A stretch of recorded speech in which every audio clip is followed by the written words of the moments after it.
O hidden life, vibrant in every atom. O hidden light, shining in every creature. O hidden love, embracing all in oneness. May each who feels himself as one with thee know he is also one with every other.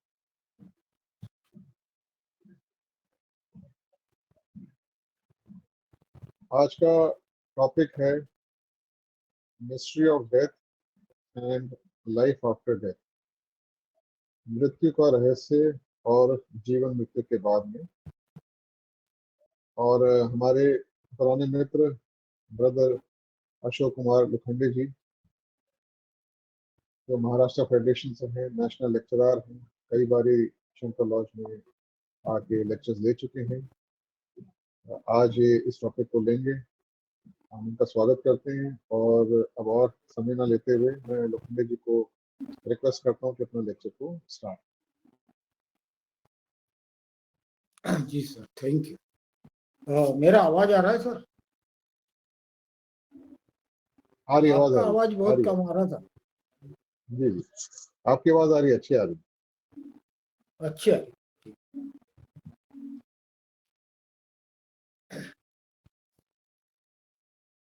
आज की इस सायं सभा में उपस्थित सभी भाई और बहनों का मैं मनपूर्वक स्वागत करता हूं तथा मेरा परिचय देने के लिए बंधु डॉक्टर राजीव गुप्ता जी तथा शंकरलाल दिल्ली के पदाधिकारी, जिन्होंने मुझे आपके समक्ष उपस्थित होने का अवसर दिया है, मैं सबका आभार व्यक्त करता हूँ। आज का जो प्रतिपाद्य विषय है, mystery of death and after, यह विषय सभी के लिए सभी के लिए जिज्ञासा का विषय है। इस जगत में जन्म वाले सभी प्राणियों को मृत्यु यह अनिवार्य तथा निश्चित घटने वाली घटना है, इसका संज्ञान होता है। इस विषय पर पूर्व में अनेकों ग्रंथों समय समय पर लिखी गई है। उसमें वर्णित बहुतायत बातें कल्पना विलास या फिर अतिरंजित वर्णों से परिपूर्ण है, जो आज के बुद्धिवादी मनुष्य को पूर्ण समाधान नहीं दे सकते। थियोसॉफिकल सोसाइटी द्वारा इस विषय पर वैज्ञानिक दृष्टि से तथा संशोधनात्मक प्रकाश डाला गया है। प्रस्तुत पुस्तक थियोसॉफी के मूर्धन्य साधक तथा अदृश्य सृष्टि को देखने की क्षमता रखने वाले जाफरी हार्सन नामक जग प्रसिद्ध थियोसॉफिस्ट द्वारा लिखी गई है, इसलिए ये ज्यादा ऑथेंटिक माना गया है। जिनका जन्म 12 मार्च 1886 लिंकनशायर इंग्लैंड में हुआ था तथा 23 जनवरी 1983 को उनका देहांत हुआ। इस पुस्तक के लेखक ने किंगडम ऑफ गॉड, इस पुस्तक में एंजेलिक किंगडम का बड़ा विस्तृत वर्णन किया है।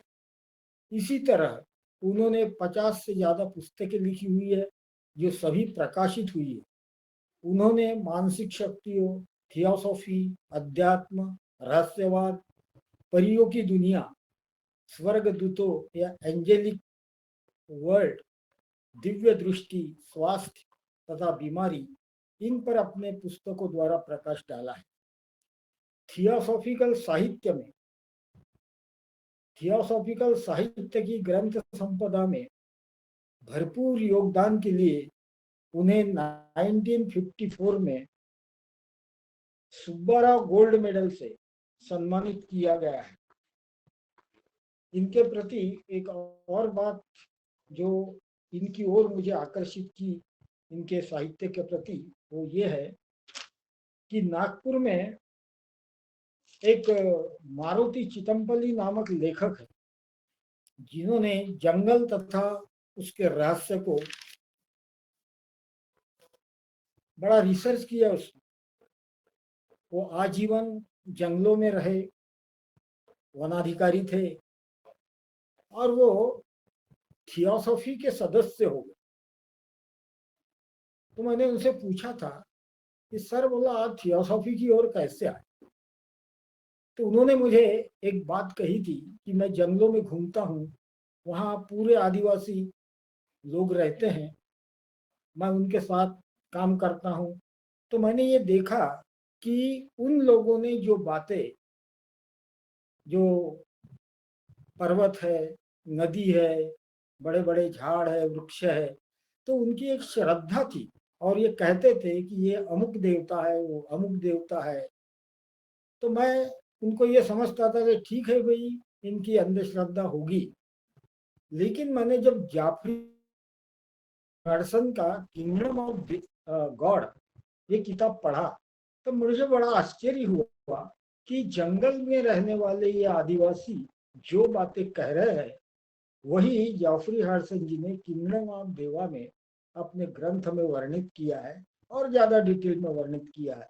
तो मुझे इनके प्रति एक आकर्षण निर्माण हुआ, और मैंने इनकी किताबें पढ़ा, और तब मैंने थियोसॉफी ज्वाइन किया। तो ये जो जाफरी हडसन थे, ये क्लियरवांस थे, दिव्य दृष्टि से अदृश्य जगत को ये देख सकने की क्षमता इनमें थी। इस पुस्तक की प्रस्तावना में वो लिखते हैं कि शोक के कारण होने वाला दर्द पहले तो इतना बड़ा हो सकता कि दिल और दिमाग दोनों ही शून्य हो जाते। ऐसा प्रतीत होता है कि मृत्यु अंतिम अपूरणीय हानि लेकर आती है। यह एक ऐसा निर्णय होगा जिसके खिलाफ कोई अपील नहीं होगी। यह पुस्तक मुख्य रूप से उन लोगों को सांत्वना और थियोसॉफी की शिक्षाओं का प्रकाश देने के लिए लिखी है, जिन्होंने इस तरह का शोक सहा है, और साथ ही मनुष्य की विशेष रूप में उसके बाद के जीवन के बारे में ज्ञान चाहने वालों के लिए जानकारी प्रदान की। थियोसॉफी पुष्टि करती है कि चूंकि मनुष्य की आध्यात्मिक आत्मा अमर है, केवल शरीर ही मरता है, अपने मूल स्वभाव समझने और प्यार करने की शक्ति अपने जीवन के हितों, चरित्र और मानवीय गुणों के कारण दिवंगत लोग वो अमर हो जाते हैं, वो मरते ही नहीं। सुप्रसिद्ध लोकप्रिय मानव शारीरिक मृत्यु के बाद भी जीवित रहते हैं, लेकिन दूसरी दुनिया में वो चले जाते हैं, इस जगत से कुछ हद तक दूर, लेकिन फिर भी काफी करीब। ये जगत है, यह अलगाव अपरिवर्तनीय नहीं है। जो लोग प्रेम करते हैं और मृत्यु से बिछुड़ गए हैं, वे फिर निश्चित ही मिलेंगे। थियोसॉफी बताती है कि मृतक कहाँ गए, वह अब किन परिस्थितियों में मौजूद है, और पुनर्मिलन कैसे होगा। निश्चित रूप से और सटीक रूप से थियोसॉफी दुखी हृदय के सभी प्रश्नों का उत्तर देती है।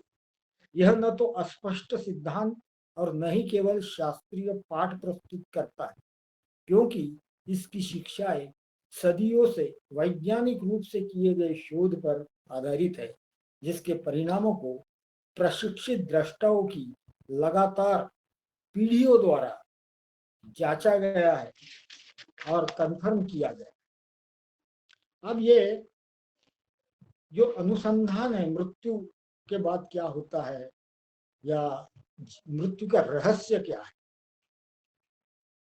तो इसके मीन्स ऑफ रिसर्च क्या है, काहे के लिए रिसर्च किया जा रहा है और कैसे किया जा रहा है, इस पर वो प्रकाश डालते हैं कि मौत का लंबा एक रहस्यमय पलायन, मृत्यु के बाद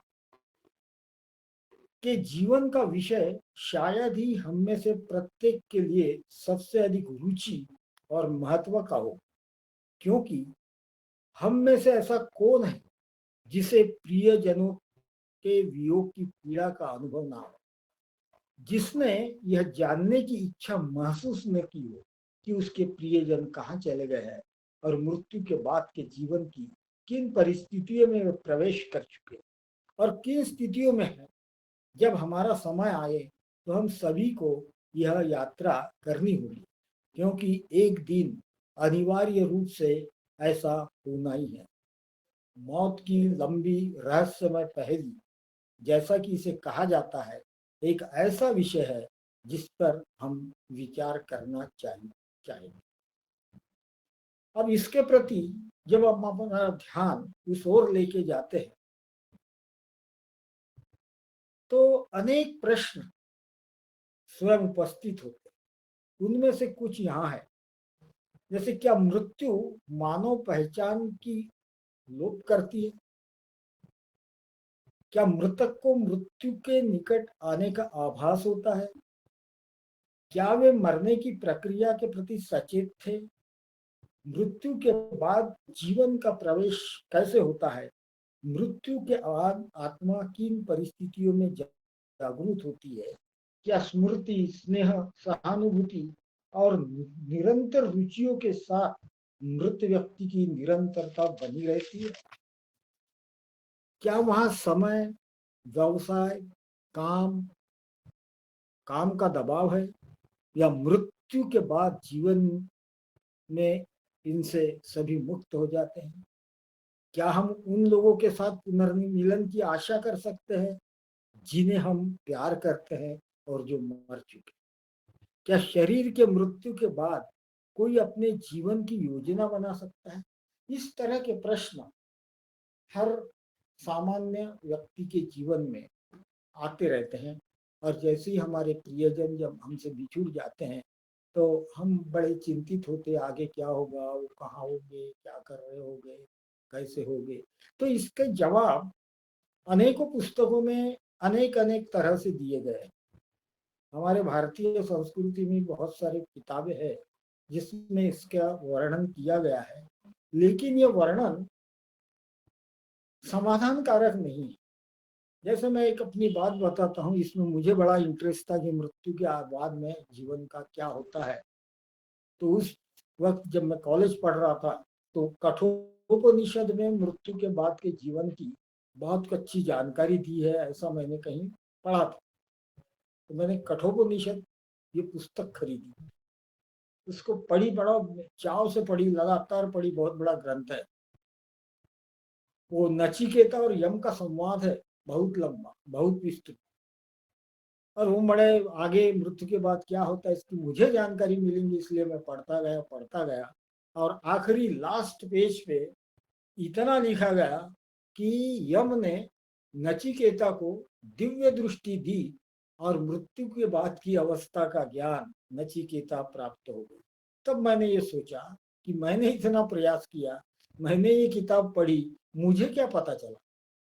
तो इस तरह से ग्रंथ हमारे हैं जो हमें समाधान नहीं देते, लेकिन थियोसॉफिकल सोसाइटी ने जो रिसर्च किया उसमें जाफरी हार्डसन जैसे व्यक्ति जो अतीन्द्रिय दृष्टि वाले थे, अदृश्य जगत को देख सकने की क्षमता उनमें थी, उन्होंने किया हुआ ये संशोधन, ये रिसर्च बहुत ज्यादा ऑथेंटिक हो सकता है। मनुष्य के केवल फिजिकल बॉडी ही नश्वर। थियोसॉफी की शिक्षाओं में शोक संतप्त लोगों को सांत्वना देने और मृत्यु के बाद के जीवन का ज्ञान चाहने वालों को रोशनी देने की विशेष शक्ति है। थियोसॉफी में सांत्वना देने की शक्ति है क्योंकि यह सबसे सकारात्मक रूप से पुष्टि करता है कि मृत्यु से परे भी एक जीवन है, कि केवल शरीर मरता है जबकि ईश्वर का अमर पुत्र अनंत काल तक जीवित रहता है। एक हिंदू धर्म ग्रंथ इसी सत्य की पुष्टि करता है। वो कहता है आत्मा का कभी जन्म नहीं हुआ, आत्मा कभी नहीं मिटेगी, कभी भी समय नहीं था, अंत और आरंभ केवल आभास है। आत्मा सदैव जन्महीन, मृत्युहीन और परिवर्तनहीन बनी रहती है। हालांकि मृत्यु ने इसे बिल्कुल भी नहीं छुआ, यद्यपि यह मर चुका है। यदि हम इसे प्राप्त कर सकते हैं, तो इस प्रश्न का वास्तविक उत्तर है कि क्या मृत्यु के बाद भी जीवन जारी रहता है। थियोसॉफी सिखाती है कि मनुष्य की आध्यात्मिक आत्मा, उसका सच्चा दिव्य स्व अमर, शाश्वत और अविनाशी। इसके अलावा मनुष्य की यह अमर आत्मा पृथ्वी पर कई जीवन के अनुभवों के माध्यम से पूर्णता की ओर विकसित हो रही है। केवल शरीर ही मरता है, मनुष्य का सच्चा आत्मा नहीं। शारीरिक पर्दे के पीछे का वो वास्तविक व्यक्तित्व होता है। तो फिर हमारे पहले प्रश्न का यह उत्तर सही है। थियोसॉफी में एक्स्ट्रा सेंसरी परसेप्शन द्वारा किए गए बहुत सारे अनुसंधान, अतीन्द्रिय दृष्टि से किए हुए अनुसंधान है इस विषय में। थियोसॉफी में भी प्रकाश डालने की शक्ति है, क्योंकि यह दिखाता है कि इस धरती पर रहते हुए भी मनुष्य मृत्यु से परे जीवन के तथ्यों को कैसे जान सकता है। यह सिखाता है मनुष्य के अंदर एक ऐसी क्षमता है जिसके माध्यम से अदृश्य दुनिया को हमारी दृष्टि से छिपाने वाला पर्दा हटाया जा सकता है और उस दुनिया के तथ्यों और घटनाओं, उसमें जीवन की स्थितियों को देखा जा सकता है, जांच की जा सकती है और समझा जा सकता है। यह विस्तारित दृष्टि, जिसको हम अतीन्द्रिय दृष्टि कहते हैं या क्लियर वायंस पावर बोलते हैं, जो कि छठी इंद्रिय है, कुछ में जागरूक है, बाद की जातियों द्वारा काफी सामान्य और स्वाभाविक रूप से उपयोग की जाएगी। इन दिनों विकसित होने पर यह क्षमता अपने मालिक को वह करने में सक्षम बनाती है जो मानव जाति की बाद की नस्लें करेंगी, अर्थात मृत्यु के बाद के जीवन की दुनिया को प्रत्यक्ष रूप से और पूर्ण जागृत चेतना में खोजना, इसके निवासियों के आमने सामने मिलना और वैज्ञानिक सटीकता के साथ उन परिस्थितियों का अध्ययन करना जिसमें वे रहते हैं। यह एक चौंकाने वाला और महत्वपूर्ण बयान है। नियत समय में परीक्षण प्रमाण के प्रति संवेदनशील अदृश्य दुनिया से संबंधित लगभग सभी थियोसॉफिकल शिक्षाएं अनुसंधान के एक उपकरण के रूप में ऐसी विस्तारित दृष्टि के उपयोग से प्राप्त की जाती है। प्रत्यक्ष सकारात्मक ज्ञान उपलब्ध है और जांच के उचित माध्यमों से इसका परीक्षण किया जा सकता है, क्योंकि हम में से प्रत्येक में प्रत्यक्ष दर्शन की शक्ति विद्यमान है। यह विस्तारित दृष्टि अधिकांश पुरुषों में छिपी हुई है, कुछ में छिटपुट रूप से सक्रिय है और आत्म परीक्षण की प्रक्रिया द्वारा विकास के लिए अति संवेदनशील है। ऐसी अतीन्द्रिय अनुभूति, जैसा कि इसे अब कहा जाता है, का अस्तित्व अब संदेह में नहीं है। लंबी अवधि से सख्त सावधानियों के तहत और हजारों विषयों पर किए गए वैज्ञानिक परीक्षणों ने साबित कर दिया है कि दूरदर्शिता और टेलीपैथी जैसी शक्तियां हैं जो बड़ी संख्या में लोगों के पास।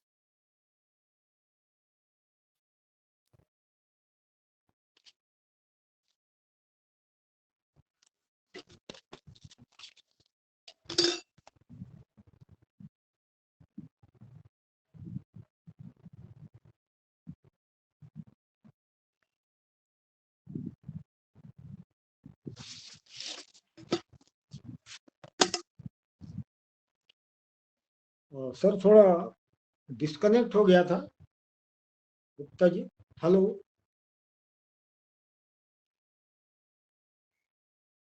हाँ जी, कोई बात नहीं, कोई बात नहीं, खाली हूँ। हाँ, अभी थोड़ा एक फोन आया था, उसमें डिस्टर्ब हो गया। ठीक है।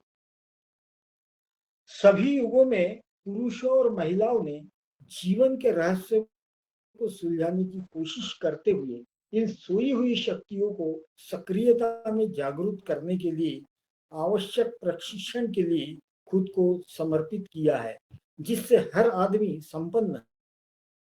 दृष्टाओं की पीढ़ियों ने इस क्षमता को नियंत्रित गतिविधि में जागरूक करके प्रकृति और मनुष्य के सामान्य रूप से अदृश्य पहलुओं पर शोध किया है। उनकी जांच के सभी परिणाम संरक्षित है और उन्हें लगातार बढ़ाया, जांचा और प्रति जांच किया गया।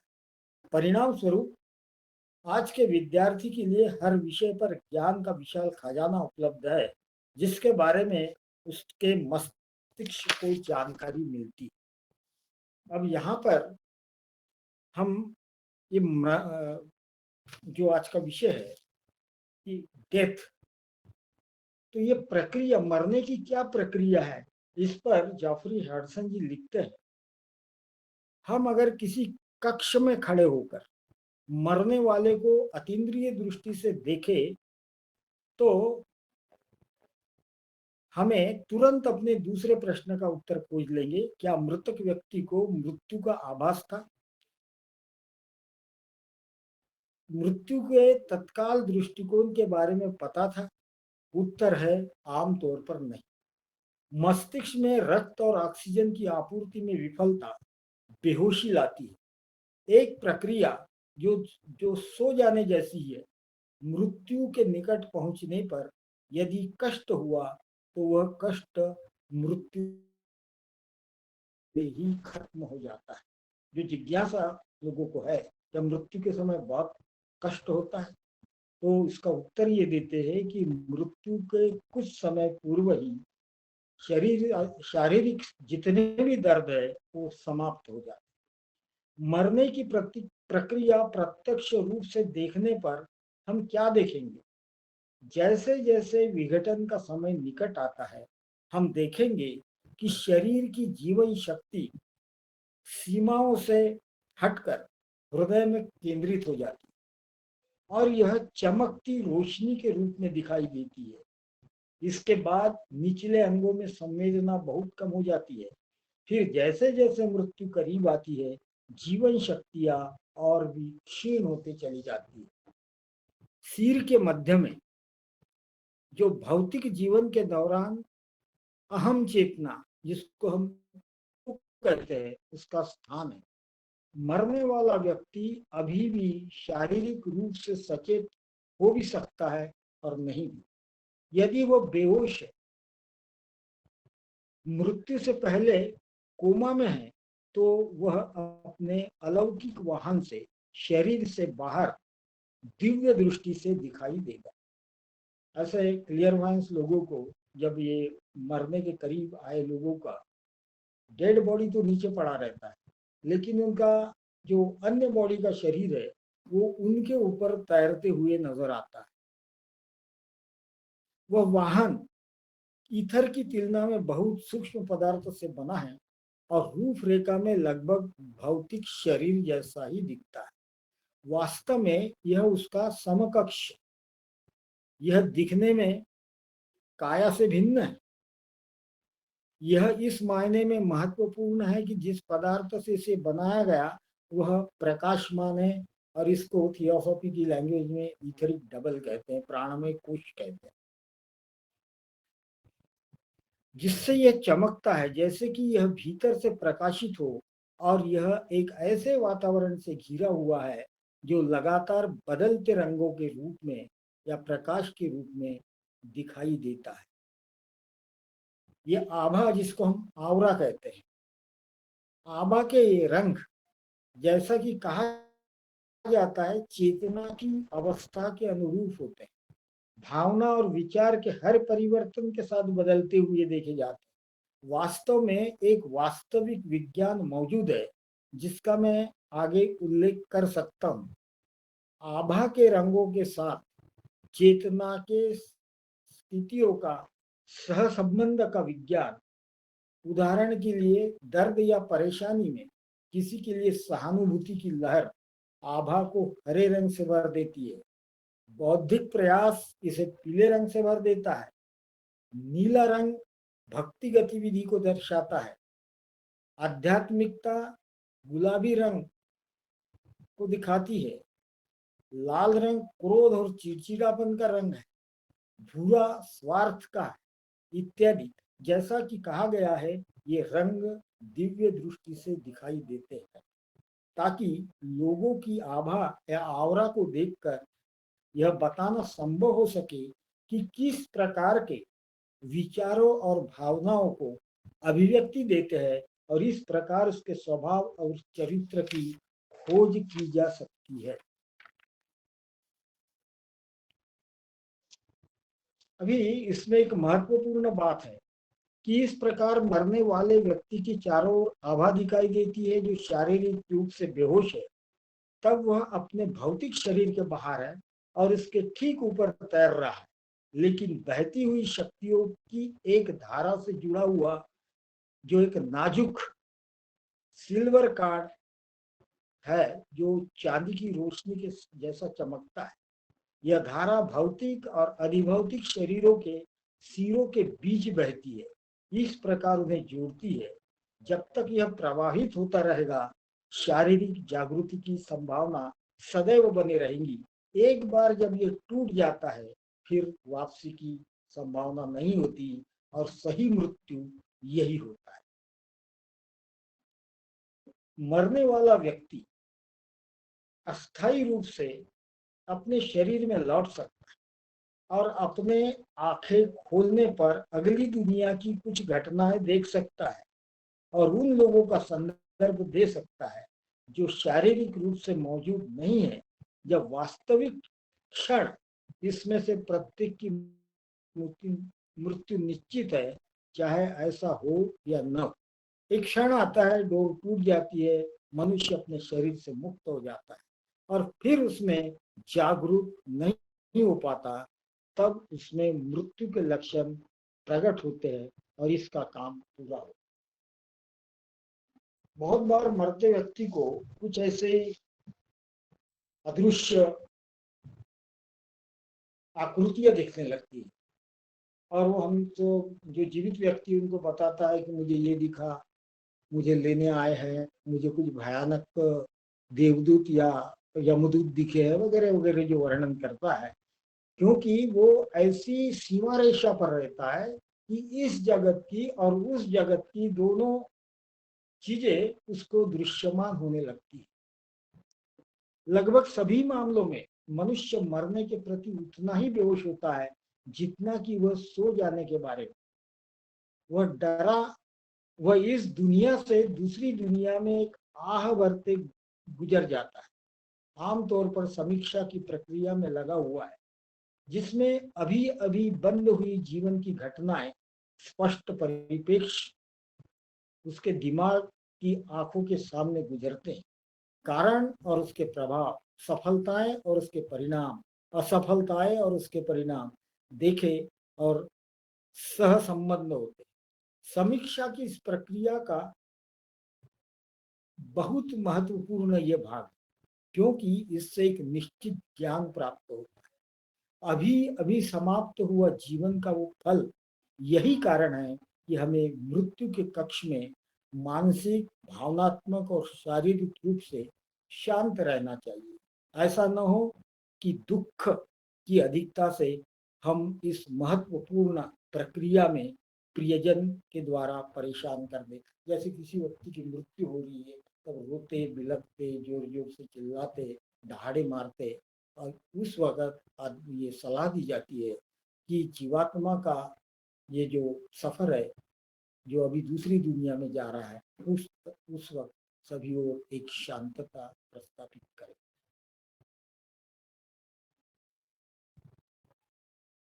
अब वह अपने सूक्ष्म शरीर, भावना शरीर के शरीर में रह रहा है और इसलिए विचार और भावनाओं की शक्ति के प्रति अत्यधिक संवेदनशील है। शांति से और आत्मनियंत्रण के साथ हमारे विचारों को उचित रूप से उसके प्रति प्रेम में और आंतरिक दुनिया में उसके प्रगति के लिए आशीर्वाद, सद्भावना और आकांक्षा में बदलना चाहिए। थियोसॉफी में हमें सिखाया जाता है कि हम अपने इस महान नुकसान पर उतना ध्यान न दें जितने कि उसके उत्कृष्ट लाभ पर, और उस उत्कृष्ट लाभ यह है कि भरी भौतिक शरीर और उसकी सीमाओं से मुक्त हो जाना। इसीलिए जो जीवन बहुत आगे बढ़े हुए लोग होते हैं वो हमेशा लिख के जाते हैं कि मेरे मृत्यु पर शोक नहीं करना बल्कि आनंदोत्सव मनाना। इस तरह के वक्तव्य लोगों ने दी है और उनके जो शिष्य थे उन्होंने इस पर अमल किया है। आमतौर पर पूर्ण, अब यहाँ पर वो कहते हैं कि मृत्यु के बाद जो मृतात्मा होता है उसका पहला अनुभव क्या होता है। आमतौर पर पूर्ण बेहोशी की अवधि होती है जो व्यक्ति के अनुसार अलग अलग 36 से 48 घंटे तक रह सकती है। तब जागृति होती है और मृतक अक्सर इस बात से अनजान रहता है कि क्या हुआ है, अपने बारे में देखता है। लगभग सभी मामलों में कोई न कोई मित्र या रिश्तेदार उसकी प्रतीक्षा कर रहा होता है, या यदि उसके पास उसका स्वागत करने के लिए नहीं तो सहायों के महान समुदाय समूह का कोई सदस्य उसको लेने आता है। जैसे ही मृत्यु हो जाती है तो उसका पहला अनुभव ये होता है, मृत्युपरांत जिस लोक में वो प्रवेश कर जाता है वहां कोई न कोई उसका सगा संबंधी, प्रेम करने वाला, रिश्तेदार वहां उसके स्वागत के लिए उसको दिखता है। अगर कोई नहीं आता है तो यहाँ लिखते हैं कि लगभग सभी मामलों में कोई न कोई मित्र या रिश्तेदार उसकी प्रतीक्षा कर रहा होता है, या यदि उसके पास उसका स्वागत करने के लिए कोई नहीं है तो सहायकों का, माने जिनको इंडिविजुअल हेल्पर कहते हैं, उनका महान समूह का कोई सदस्य जिसका काम नए आए हुए लोगों का स्वागत करना है, उसका स्वागत करने के लिए आगे आता है। ऐसे सहायक नए आगमन की सहायता के इस विशेष कार्य के लिए नियुक्त एक उच्च प्रशिक्षित समूह के सदस्य, वे नए लोगों का स्वागत करते हैं, बदलाव के बारे में समझाते हैं और इन्हें यथासंभव आराम से इसमें शामिल होने में मदद करते हैं। इन दिनों में बहुत कम लोग, यदि कोई हो, स्वागत के लिए और पहले चरण में उसकी सहायता के लिए हाथ बढ़ाए बिना उस दुनिया में प्रवेश करते हैं। इस प्रश्न का थियोसॉफिकल उत्तर इस प्रकार है, मृत्यु के बाद का जीवन कैसे शुरू होता है। अब ये बात उन्होंने बताया, थियोसॉफिकल साहित्य में बहुत बार इसका उल्लेख भी आया है। और एक रेमंड मूरी की किताब है नियर डेथ एक्सपीरियंस, उन्होंने 200 लोगों की अलग अलग जगहों के, अलग अलग धर्मों के, अलग अलग पंथों के, पढ़े लिखे, शिक्षित, हिंदू, मुस्लिम, सिख, इन सब लोगों को मृत्यु होने के बाद जो लौट कर वापस आए, नियर डेथ एक्सपीरियंसेस करके उन्होंने किताब लिखी है। उसमें कहा है, तो लगभग सभी लोगों ने ये कहा है कि जब हम वहां गए, एक बहुत बड़ी गुफा से, अंधेरी गुफा से हम गुजरते हुए, बाद में हमें एक प्रकाश पुंज सा दिखा उस गुफा का दरवाजा, और वहां कोई एक सत्पुरुष या हमारे रिश्तेदार हमें हमारे स्वागत के लिए मिले, ऐसा सभी ने कहा है। तो शायद ये जो किताब में लिखा है कि मृत्यु के बाद जब आदमी पहली बार भूवर लोक में प्रवेश करता है, इस जगत के उस जगत में पदार्पण करता है, तो उसको लेने के लिए उसके सगे संबंधी, मित्र या फिर इनविजिबल सहायक आते हैं और ये नई हुई, बदली हुई परिस्थिति का उन्हें ज्ञान अवगत कराते हैं। अब थियोसॉफी आगे लिखते हैं कि जहां आप जा रहे हो, जो आप जहां पर ये जीवात्मा मृत्यु के बाद जाती है, ये कोई अपरिचित भूमि नहीं। इस जीवन का स्वरूप क्या होगा, इस बिंदु पर मैं कुछ कहने जा रहा हूं जो शायद होगा। विश्वास करना मुश्किल है, लेकिन चूंकि मैं जानता हूं कि यह सत्य है और बहुत महत्वपूर्ण, मुझे इसे अवश्य बताना चाहिए। जिस दुनिया में हमारे दोस्त गए और जहां हम सब अपना समय आने पर जाएंगे, वह कोई अजीब दुनिया नहीं है, क्योंकि हम हर रात वहां जाते हम हर रात वहां जाते हैं जब हमारा भौतिक शरीर सोता है। नींद को उचित ही है, सही मायने में मृत्यु का जुड़वा भाई कहा गया है। माने मृत्यु और नींद, इनको जुड़वा भाई कहा गया है। इन्हें दोनों की अवस्थाएं सेम होती है। हम आगे बढ़ सकते हैं और उन्हें एक ही चीज कह सकते हैं, क्योंकि जब भौतिक शरीर सोता है तो हम उस शरीर में जागते हैं जिसका उपयोग हम मृत्यु को बात करेंगे। हमारे सपने कुछ हद तक उस दुनिया में हमारे जीवन को भ्रमित यादें हैं जिन्हें हम जागने पर वापस लाते हैं। जैसे उदाहरण के लिए सुखद फ्लोटिंग गति, और जिसके द्वारा हम सुपर फिजिकल दुनिया में विचार प्रेषित करते हैं। इसलिए स्वाभाविक रूप से मृत्यु के बाद जीवन की दुनिया एक परिचित जगह साबित होती है। नींद और मृत्यु के बीच का इस तथ्य में मृत्यु के बीच अंतर इस तथ्य में निहित है कि नींद में जो सिल्वर कार्ड होता है, जो हमें शरीर से जोड़ती है, टूटती नहीं है, और मृत्यु में ये डोर, ये सिल्वर कार्ड टूट जाता है। और चूंकि हमारा भौतिक शरीर से कोई संबंध नहीं होता, इसलिए हम इससे वापस नहीं लौट सकते। जब तक सिल्वर कार्ड विलग नहीं होता हमारे शरीर से, तब तक हम फिर से इस भौतिक शरीर में वापस आ सकते हैं। और जब वो टूट जाता है तो फिर वापस आने की कोई संभावना नहीं होती, जिसको हम मृत्यु या चिर निद्रा कहते हैं। मृत्यु के समय प्रविष्ट सतही दुनिया और चेतना की अवस्था में प्रकृति के दो विभाग या स्तर होते हैं, भावनात्मक या सूक्ष्म और मानसिक। भावनात्मक में मानव और देवदूत निवासी और दृश्यावली और मृतक के दिखाई देने वाले अन्य रूप शामिल होते हैं। अब वो जो भूअर लोक, लेडबीटर साहब ने एक किताब लिखी है एस्ट्रल प्लेन, उसके अंदर उस भूअर लोक में कौन से जीव होते हैं, इसका वर्णन उन्होंने बहुत अच्छे से किया है। अब सामान्य अभी इस तरह से वहां पर उनके मित्र मिलते हैं, नहीं मिले तो इनविजिबल हेल्पर उनको मदद करते हैं, और उस जगह में अनेकों लोग होते हैं। उसमें ऐसे भी लोग, लेडबीटर साहब ने लिखा था कि जो यहाँ शरीर रख के भूअर लोग के इस भटके हुए अनजान और नए नए लोगों को मदद करने के लिए, जो नए से आए हैं, वो ये अपना स्थूल शरीर इस पृथ्वी पर रखकर वहां जाकर उनको हेल्प करते हैं। जिनमें डॉक्टर एनी बेसेंट थी, वो बहुत बार भूअर लोक में जाके इस भ्रमित आत्माओं को मदद करती थी। तो ऐसे लोग भी वहां पर दृश्य होते हैं। अब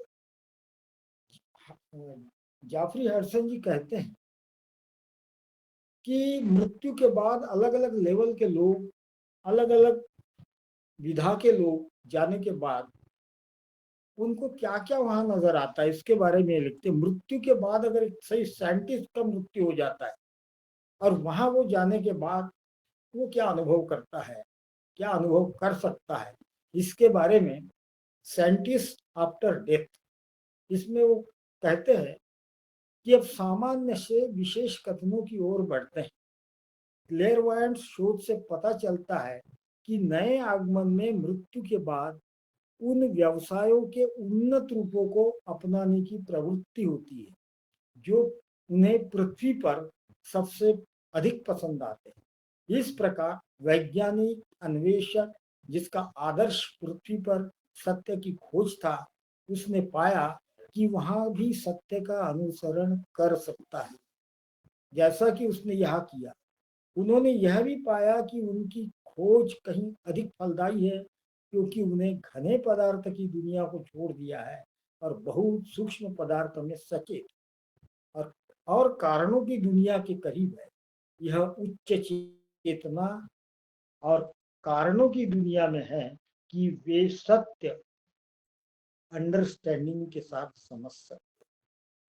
मृतक को पता चला कि पदार्थ की संरचना और विकास में कई कारक जो पहले उससे छिपे हुए थे, अब निष्पक्ष रूप से प्रकट हो गए। वे नियम और बल जिनके अंतर्गत परमाणु कुछ खास तरीके से जुड़कर विभिन्न तत्वों के अणु बनाते हैं। प्रोटोप्लाज्म के प्रोटोप्लाज्मा से कोशिका तक और एकल कोशिका से मनुष्य तक का विकास जीव विज्ञानी के लिए ये महान रहस्य की बातें वहां अधिक स्पष्ट रूप से समझ में आती है। एक दिव्य मन के संचालन के लिए और उसके रूप हर जगह देखे जा सकते हैं।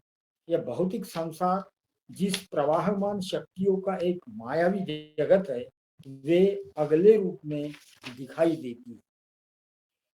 यह दूसरी दुनिया में वे प्राणी जो इन शक्तियों के प्रवाह को निर्देशित करते हैं, प्रकृति की प्रक्रिया और कानूनों का संचालन और प्रबंधन करते हैं, एंजेलिक होस्ट को काम पर देखा जा सकता है और वैज्ञानिक अन्वेषक खुद को उस क्षेत्र में पाता है जिसमें उसका काम होता है। यह पृथ्वी पर जितना फलदायी था उससे कहीं अधिक फलदायी है। वास्तव में मृत्यु के बाद की दुनिया में वैज्ञानिकों के समूह मिलते हैं जो स्वभाव की समानता के साथ एक साथ एकत्रित होते हैं, ज्ञान की अपनी अभ्यस्त खोज में लीन होते हैं, प्रयोगशालाओं, वेधशालाओं और अनुसंधान स्टेशनों से सुसज्जित होते हैं और न केवल जांच करते हैं बल्कि शिक्षण भी करते हैं। वास्तव में वहां शिक्षा का सिलसिला जारी है।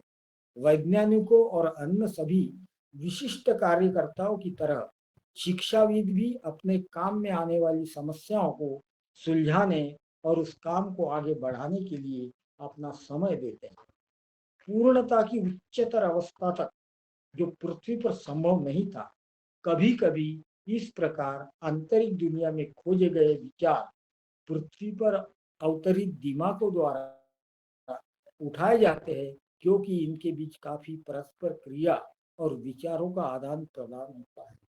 जैसे एक आधा व्यक्ति किसी चीज की खोज कर रहा है, वो तो जिंदा है पृथ्वी पर, और उसकी सोच और वहां की खोज कभी कभी भूर लोक से भी नई नई आइडिया को हमारा फिजिकल माइंड ग्रास्प कर लेता है, जिसमें से नए नए अन्वेंशन होते हैं और नई नई खोजें लगती है। ये भी यहाँ पर कहा गया है। अब एखादा कलाकार वहां पर अगर मृत होता है तो उसके क्या अनुभव होते हैं। इसी प्रकार कलाकार जिसके लिए सौंदर्य लक्ष्य है, पाता है कि उस दुनिया में उसकी खोज को घने भौतिक पदार्थ की दुनिया की तुलना में उसकी समाप्ति के बहुत करीब ले जाया जा सकता है। यदि वह चित्रकार या मूर्तिकार है तो उसे तुरंत और स्वचालित रूप से अगले के उत्तरदायी पदार्थ के लिए पृथ्वी के सुस्त रंगों में अपनी अवधारणा को पुनः पेश करने के प्रयास की आवश्यकता नहीं है। संसार उसके विचार के अनुरूप ही रूप धारण करता है। न केवल उसकी दृष्टि वस्तुपरक रूप में उसके सामने होती है, बल्कि वह पाता भी है, जिसे उसे इस बात की बड़ी खुशी होती है कि वह इसे तब तक परिष्कृत और नया रूप दे सकता है। अगर कोई कलाकार है, कोई मूर्तिकार है, तो एक मूर्ति घड़ने के लिए जो उसकी आइडिया है, उस आइडिया के ऊपर वो चिंतन करता है। लेकिन वहां पर एक सुविधा ऐसी है कि जिस रूप की वो कल्पना करता है वही रूप या मूर्ति वहां पर वो सूक्ष्म लोक में तैयार मिलती है जो उसने चाहा था, इसलिए वो बड़ा खुश हो जाता है। इस प्रकार क्योंकि उस दुनिया में समूह पारिवारिक संबंधों के बजाय स्वभाव की आत्मीयता से एक साथ खींचे जाते हैं। वो खुद को अपनी तरह के करीब पाता है, अपनी तरह के लोगों के करीब पाता है। एक सदस्य शायद समर्पित समान श्रमिकों के कई समूह में से एक सुंदरता की खोज, सुंदरता के माध्यम से अपने उच्चतम स्व की खोज करते हैं। अब यहाँ पर उन्होंने आगे लिखा है कि एक संगीतकार जब उसकी डेथ हो जाती है तो उसको क्या अनुभव आते हैं। संगीतकार के लिए भी व्यापक स्तर पर रास्ता खुला है। उसकी कला की गहरी समझ संगीत, पर आंतरिक स्तर पर जिनके पहलुओं के बारे में हम आम तौर पर यहाँ बहुत कम जानते हैं। उदाहरण के लिए संगीतकार को पता चलता है कि वहाँ ध्वनि उतनी सुनी नहीं जाती जितनी देखी जाती। यहाँ पर ध्वनि सुनी जाती है और वहां पर ध्वनि देखी जाती है।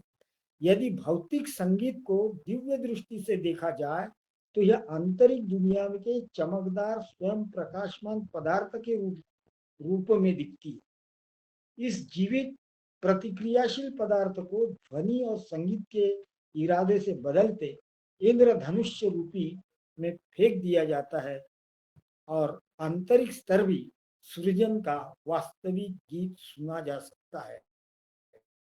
जो संगीत के फुटनोट होते हैं उसमें कुछ आकृतियां होती है, जो संगीत के टीचर्स वगैरह जो पढ़ाते हैं तो विशिष्ट संगीत के विशिष्ट चाल के विशिष्ट राग की कुछ आकृतियां होती है। वैसी आकृतियां वहां पे तैयार होती है। वहां संगीत सुना नहीं जाता, देखा जाता है। ये महत्वपूर्ण बात। वह सदैव बोला जाने वाला शब्द जिस सृजन की महान सिंफनी का विषय, सूक्ष्म दुनिया के पदार्थ की यह उत्कृष्ट प्रतिक्रिया, स्पर्श और अनुभूति के प्रत्येक परिवर्तन के प्रति विद्यार्थी की पहली खोजों में से एक।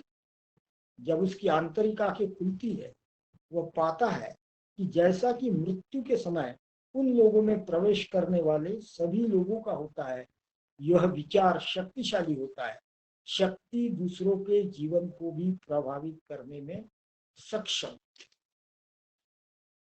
और इस पर एनी बेसेंट और लेडबीटर द्वारा थॉट्स पर करके एक किताब लिखी गई। उसमें इसका बहुत विस्तृत और सिस्टमेटिक वर्णन किया गया है। अब परोपकारी व्यक्ति जो होता है वो जब मृत अवस्था मृत होकर इस भूवर्लोक में जाता है, उस दुनिया में जाता है, तो उसको क्या अनुभव आते हैं? सुधारक, सेवक, चिकित्सक, प्रत्येक व्यक्ति वह इसमें प्रवेश कर सके तो पाते हैं कि उनके सामने सेवा की एक नई दुनिया खुल गई। यदि उनके पास उपचारक की सच्ची भावना है तो विकृत दिमाग और यातनापूर्ण भावनाओं वाले पुरुष और महिलाओं की वे मदद कर सकते। उनके पास ये मौका आएगा। ऐसे लोग जो असहज अंतःकरण के साथ मर गए, कर्तव्य अधूरे रह गए, बुराइयों पर काबू नहीं पाया गया है, दृष्टि की अस्पष्टता के कारण मर गए, जटिलताएं, अनसुलझी और अन्य मानसिक परेशानियां भी उनके साथ है।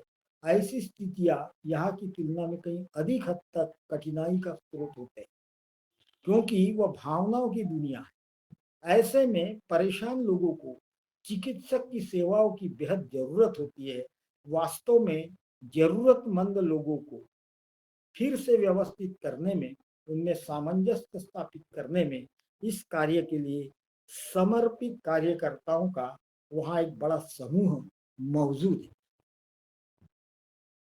इसके बाद में उन्होंने लिखा है कि एक आधा व्यवसायी, बिजनेसमैन, वो व्यक्ति की मृत्यु हो जाने के बाद उसके क्या अनुभव हो सकते। तो वो लिखते हैं, व्यवसायी व्यक्ति उनके निधन के बाद पहले कुछ दिनों तक आदत के कारण अपने पुराने व्यावसायिक परिसर की ओर आकर्षित होता है, लेकिन जल्द ही उसे पता चलता है कि वह अपने सहकर्मियों को प्रभावित नहीं कर सकता है। वे उनकी उपस्थिति या उसके विचारों पर प्रतिक्रिया नहीं देते। उन्हें यह भी पता कि वह उनके साथ है।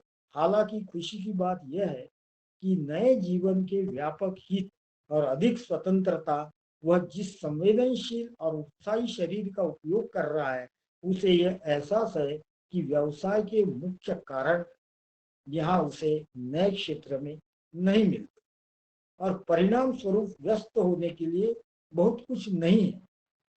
उस दिशा में ये सभी चीजें जल्द ही उसे उसकी शारीरिक व्यस्तताओं को दूर कर देती है। मृत्यु के बाद का जीवन वास्तव में सबसे अद्भुत स्वतंत्रता की शुरुआत हो सकता है। यहाँ की व्यावसायिक आवश्यकता के लिए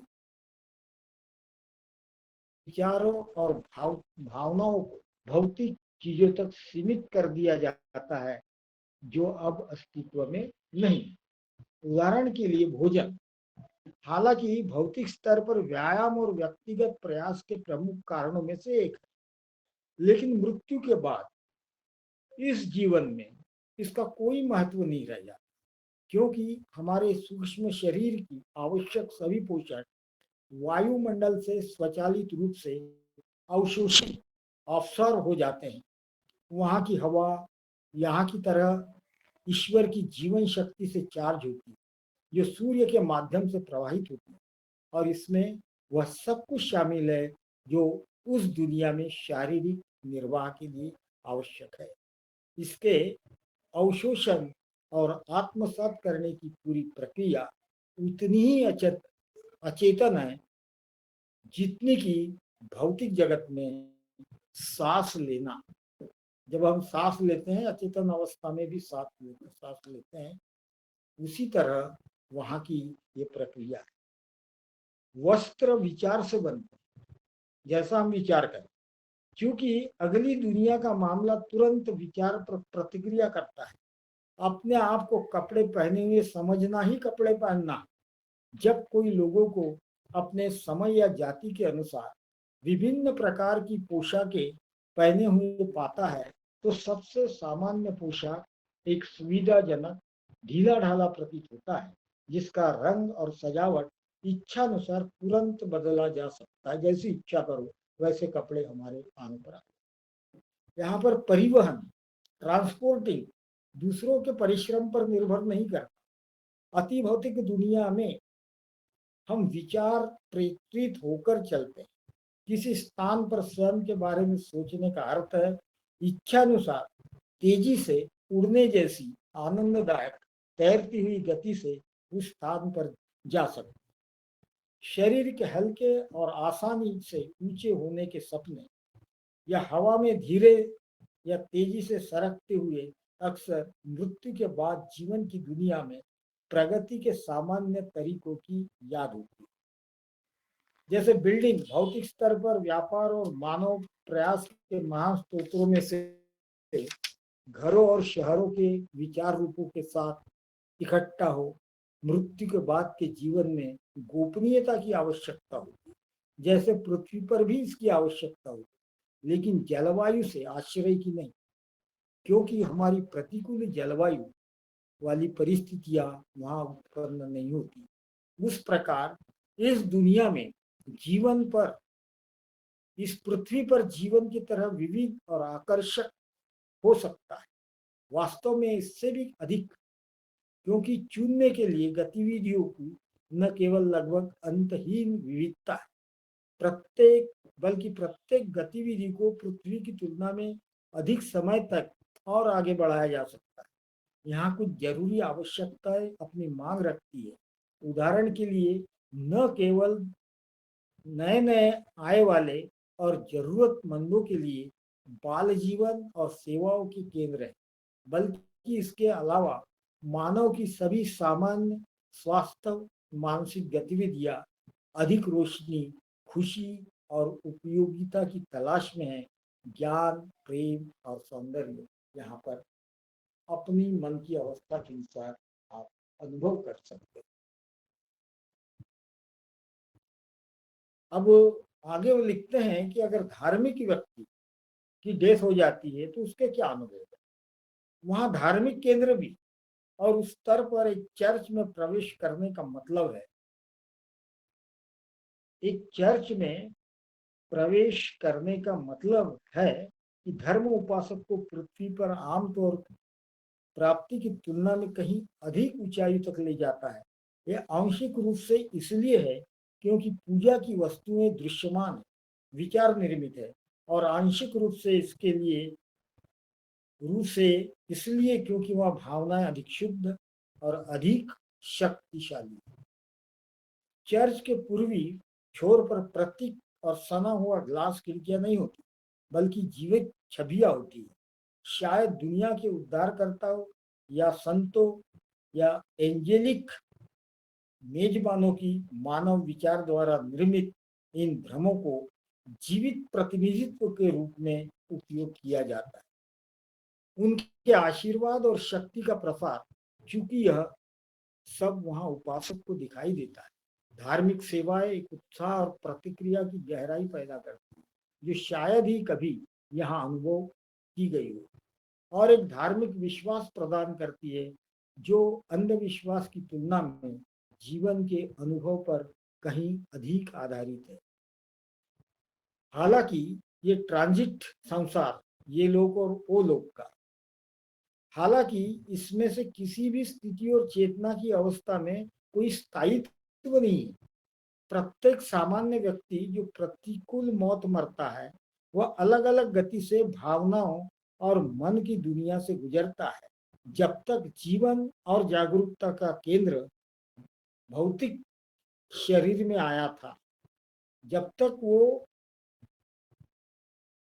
अपने स्रोत में वापस नहीं आ जाए, माने उसका जो ओरिजिनल स्रोत था भौतिक शरीर में, तो वो अनेक अज्ञान की वजह से जो उसके सोच का केंद्र था, वो जब तक अपने ओरिजिनल स्रोत में वापस नहीं आता, जो कारण शरीर में अहंकार है, हालांकि अपवाद है, यह सामान्य नियम है। और मृत्यु के बाद सूक्ष्म दुनिया में बिताया गया समय काफी हद तक मृतक के चरित्र और रुचियों में आध्यात्मिकता या भौतिकवाद की डिग्री पर निर्भर करता है। आदर्श स्वाभाविक रूप से भावनाओं और विश्लेषणात्मक विचारों की दुनिया से जितनी जल्दी संभव हो सके स्वर्ग जीवन की सुंदरता से गुजरता है, और बाद में उच्च स्व पूर्णता विलीन हो जाता है। ऐसे संक्षेप में 3 प्रश्नों के थियोसॉफिकल उत्तर है। मृत्यु की बाद आत्मा किन स्थितियों में जागृत होती है? क्या स्मृति, स्नेह, सहानुभूति और निरंतर रुचियों के साथ व्यक्तित्व की निरंतरता है? और क्या यहाँ समय, व्यवसाय, काम, दबाव है? या मृत्यु के बाद जीवन में इससे सभी? मुझे लगता है कि अपना समय हो गया है और यहाँ पर मैं रुकता हूँ। आयोजकों को मैं धन्यवाद देता हूँ और सभी श्रोताओं को जिन्होंने मुझे धैर्यपूर्वक अभी तक सुना, उसको उनका भी मैं आभार व्यक्त करता हूँ। धन्यवाद। बहुत बहुत धन्यवाद लोखंडे जी, बहुत बहुत धन्यवाद। अब जो मित्र यहाँ सुन रहे हैं, उनमें से कोई सवाल अगर वो उनको कोई आता है, वो पूछना चाहते हैं या कोई कमेंट देना चाहते हैं, तो वो जरूर पूछ सकते हैं।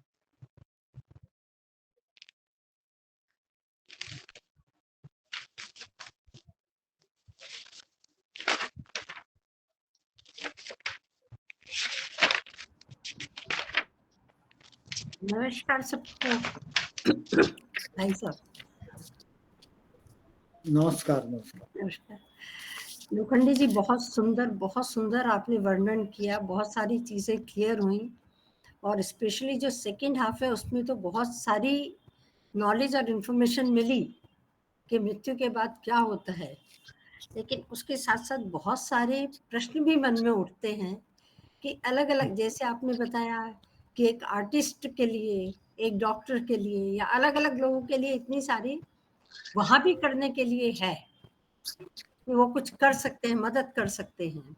ये एक नई जानकारी थी, ये एक नया ज्ञान था मेरे लिए। उतनी क्लैरिटी मुझे नहीं थी इस विषय में, तो आपके आज के इस थियोसॉफिकल सोसाइटी के सर्च संशोधन का उद्देश्य ये है कि इस जगत में मनुष्य को सबसे बड़ा डर मृत्यु का होता है, और वो सोचता है कि मृत्यु के बाद सब खत्म। लेकिन ऐसा नहीं है। हम बार बार जन्म लेके अपनी अधूरी, क्योंकि अभी हम हाफ मनुष्य, आधे और आधे प्राणी, और हमारा सारा प्रयास और ये जन्म पुनर्जन्म की जो ये चल रही श्रृंखला, उसमें हम मानव होने के लिए ही ले रहे हैं।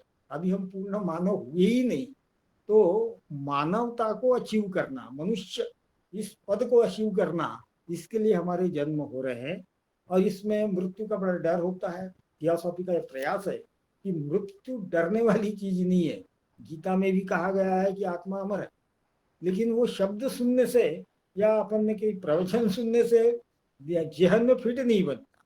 तो ये जो जॉफ्री हडसन जी जो क्लियर वांस थे, दिव्य दृष्टि वाले व्यक्ति थे, उन्होंने जो कुछ कहा है वो भी उससे गीता में जो वर्णित है उससे बड़ा पैरेलल है। और कोई क्वेश्चन हो या ये तो नहीं, तो मैं एक आजकल का जो ट्रेंड चल रहा है आत्महत्याएं, उसके ऊपर इन्होंने इस पुस्तक में कुछ लिखा है, जो मैं अगर पर हमें जी परमिशन बिल्कुल मिले तो बिल्कुल, मैं, बताइए बताइए जी। हाँ, ये जो आत्महत्या होती है, तो आत्महत्या होने के बाद ये तो अनुभव उन लोगों के हो गए जो डॉक्टर, वकील या जो इंजीनियर है, लेकिन अगर कोई आत्महत्या कर देता है तो उसका इस दृष्टि में उन्होंने क्या लिखा है उसको देखिए। पिछले अध्यायों में मृत्यु के बाद की सामान्य स्थितियों पर विचार किया गया। आत्महत्या और अचानक मौत, समय से पहले की मौत के मामले में सामान्य से कुछ विपरीत होते हैं। आत्महत्या के बाद, मृत्यु के बाद कम से कम 3 प्रकार के अनुभव। जब निस्वार्थ उद्देश्य से प्रतिबद्ध किया जाता है, तो सदमा बीत जाने के बाद जो आमतौर पर अचानक मृत्यु के साथ होता है, व्यक्ति पहले वर्णित शर्तों की तहत नए जीवन में बस जाता है। इन मामलों में आमतौर पर कोई कोमा नहीं होता और कोई ऐसा समय नहीं होता जिसमें व्यक्ति धीरे धीरे जीवन की बदली हुई स्थितियों के साथ फिर से समायोजित। तो जो लोग अस्वीकार्य परिस्थितियों से बचने के लिए अपनी जान ले लेते हैं या आत्महत्या कर लेते हैं और भौतिक शरीर छोड़ते ही तुरंत बेहोशी में डूब सकते हैं और प्राकृतिक मृत्यु तक उसी स्थिति में रह सकते हैं, फिर वे जागते हैं और उचित कानूनों और शर्तों के अधीन हो जाते हैं। यह जागृति का तथ्य है। जब भौतिक जीवन की प्राकृतिक अवधि समाप्त हो गई होगी, जो बताती है कि आत्महत्या जैसी असामान्य घटनाओं के अलावा प्राकृतिक मृत्यु का एक समय निश्चित है। आंशिक रूप से हमारे आचरण से, निश्चित रूप से हम में से प्रत्येक के लिए तीसरे प्रकार की आत्महत्या करने वालों का अनुभव अलग है। स्थूल और कामुक, जिन्होंने जुनून या भय से प्रेरित होकर जीवन की पूरी दौड़ में अपना भौतिक समाप्त कर दिया है, फिर उनकी प्रबल इच्छाएं उन्हें धरती पर बांधे रखती है। वे भौतिक स्तर के सूक्ष्म पदार्थ में प्रतिकृति देख सकते हैं और इस और अगले के बीच आधे आधे विश्व में रहते, माने आधे वो इधर लटके रहते हैं, आधे उस दुनिया में रहते हैं। उन इच्छाओं और जुनून से प्रेरित होकर जिन्हें वे संतुष्ट नहीं कर सकते, वे भौतिक स्तर पर कामुक भोग के स्थानों में प्रवेश करके संतुष्टि की तलाश करते हैं और अपनी चेतना को शराबी या कामुकतावादी की चेतना के साथ एकजुट करते हैं, कोशिश करते हैं। ऐसी परिस्थितियों में भौतिक स्तर पर लोग अपनी इच्छाओं की तीव्रता का अनुभव करते हैं, जिसमें कि भले ही वो इससे अनभिन्न हो, यह रिश्ता उनके लिए उतना ही हानिकारक हो सकता है जिनका कि उनके माध्यम से संतुष्टि चाहने वाले सांसारिक आत्माओं के लिए। यहाँ लेडबीटर साहब ने लिखा है कि ऐसी आतुरता, यहाँ पर नहीं, एक किताब में उन्होंने लिखा है कि मैंने ऐसी अतृप्त आत्माओं के झुंड बूचर खाने, वेश्यालय और शराब खानों के अगल बगल देखा है, क्योंकि वो भी दिव्य दृष्टि संपादित व्यक्ति थे। तो ऐसे लोग वहां होते हैं, और जो एक व्यक्ति अगर शराब पीने जा रहा है तो अपनी वासना उसके माध्यम से पूर्ण करने के लिए वो उसको पजेस कर लेता है और पजेस करके अपनी तृप्ति करता है। तब और वो उसकी जो मात्रा रहती है उससे कहीं अधिक मात्रा में वो शराब का सेवन करके अपने को कहीं गिरा पड़ा पाता है। तो ऐसी स्थिति में बड़ा सावधान रहना है, और सभी धर्म ग्रंथों ने और सत्पुरुषों ने कहा है कि ये ऐसी जगह है जहाँ पर हमेशा जाते वक्त अच्छे इंसानों ने सावधान रहना। इस ज्ञान से संपन्न थियोसॉफिस्ट के लिए आत्महत्या हमेशा एक गलती है। यह कुछ समस्याओं का अस्थायी रूप से हल करता है, यह सच है, लेकिन यह नई समस्याओं को भी जन्म देता है। अंततः हर दायित्व को पूरा किया जाना चाहिए, हर कर्ज का भुगतान किया जाना चाहिए, हर दर्द को सहना चाहिए, क्योंकि मनुष्य जो कुछ बोएगा वही काटेगा। इसलिए कठिनाइयों को स्वीकार करना और सहन करना अधिक बुद्धिमानी है, चाहे वे कितनी भी दर्दनाक क्यों न हो।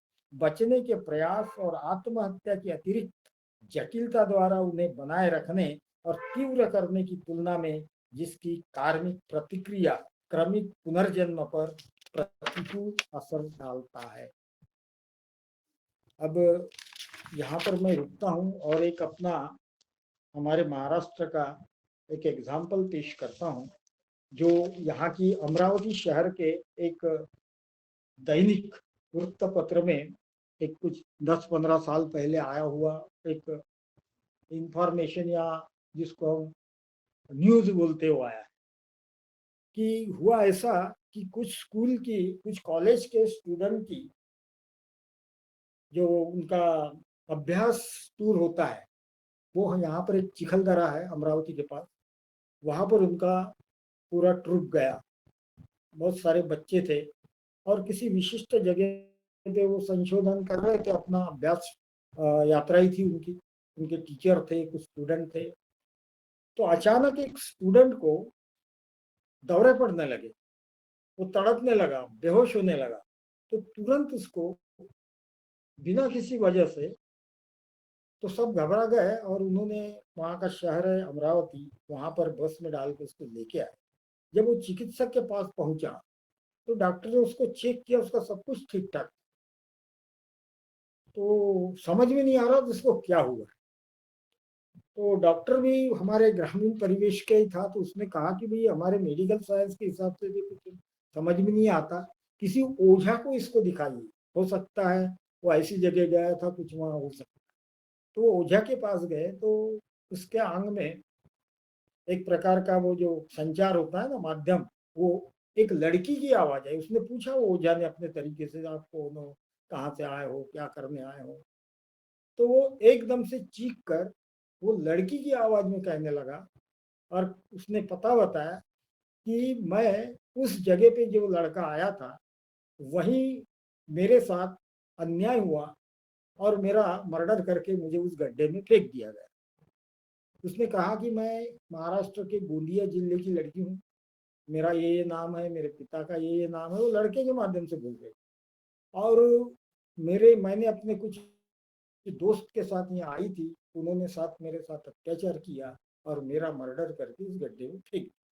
इसकी ये बात मैंने अपने माता नहीं बनाई, जब बताई कि जब मैं उनके साथ भाग कर आई थी, तो वो कहते हैं कि भाई ये चाहती, इस लड़के को क्यों पकड़ा। तो बोले मुझे ये संदेश देना था कि मैंने कहीं सुना था, पढ़ा था कि मृतात्माओं को मुक्ति तब मिलती है जब उसका श्राद्ध या क्रियाकर्म किया जाए। तो मेरा संदेश और मेरा मैसेज मेरे पिताजी तक आप पहुंचाए और उनको कहे कि मेरी शांति करें। तो वो ओझा ने कहा कि देखो भाई, आप जो कहती है आप एड्रेस दे दीजिए। वो एड्रेस लिखवा लिए और वो बोले देखो हम तुम्हारे पिता से अप्रोच करते हैं, वो करेंगे या नहीं करेंगे इसकी गारंटी हम नहीं देते, आप इसको तुरंत छोड़ दो। तो उस प्रेतात्मा ने कहा कि ठीक है, मैं इसको छोड़ रही हूँ, आप मेरा ये काम कर लो। और बोले अब कैसे छोड़ोगे। तो बोले आप जहाँ तक ये लोग आए थे उसी स्थान पर इसको ले चलो। और उसने कहा कि मैं वहाँ बहुत परेशान हूँ, मेरे जैसे और आत्माएं हैं और वो बहुत डराती है मुझे, मैं तो बहुत ही दुखी और परेशान रहती हूँ, इसके लिए मुझे मुक्ति की जरूरत। ये बातें पेपर में आई थी। बाद में वो लड़के को वहां लेके गए और कुछ समय बाद वो लड़का नॉर्मल हो गया। तो इस तरह से जो अपने हडसन साहब ने लिखा है कि ये इस तरह के जो अतृप्त जीव होते हैं, जो किसी कारणवश अपना देह त्याग देते हैं, वो भटकते रहते हैं और ऐसे व्यक्तियों को पजेस करके अपनी भावनाओं को, अपनी इच्छाओं को पूर्ण करते हैं। तो यहाँ पर मैं रुकता हूँ इस पर और कुछ किसी के अनुभव हो तो वो शेयर कर सकते हैं, सभी आमंत्रित।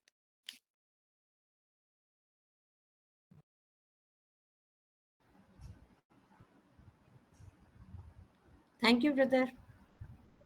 Thank you for the clarifications. Thank you.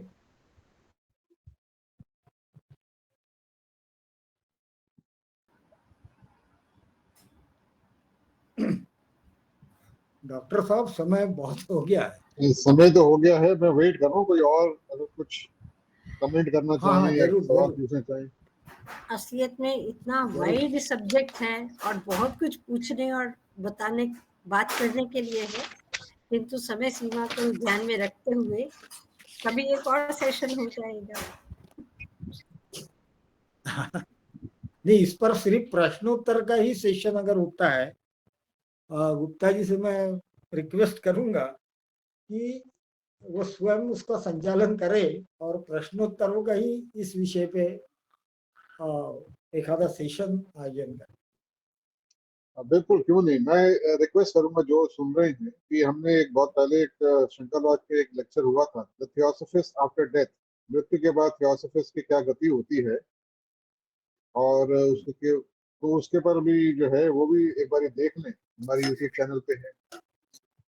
तो हम माथुर जी के साथ में मिलके, माथुर जी आप क्या कहते हैं, हम आगे चल के कर सकते हैं क्वेश्चन आंसर या एक सिंपोजियम टाइप का आफ्टर डेथ स्टेट्स के ऊपर या लाइफ आफ्टर डेथ पे? आप कर सकते हैं, सब जैसा चाहते हैं वैसे कर सकते हैं।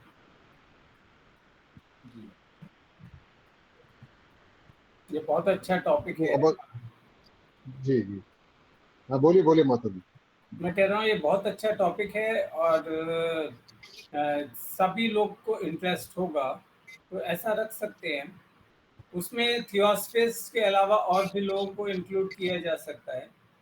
जो आप कह रहे हैं ना, टॉपिक था life after death of theosophist, और जैसे इन्होंने बहुत सारे और भी लिए तो उसको एक जनरल भी किया जा सकता है और थियोसॉफिस्ट का भी मतलब बात की जा सकती है जो थियोसॉफिकल सोसाइटी के मेंबर हैं या थियोसॉफी जीते हैं अपनी लाइफ में,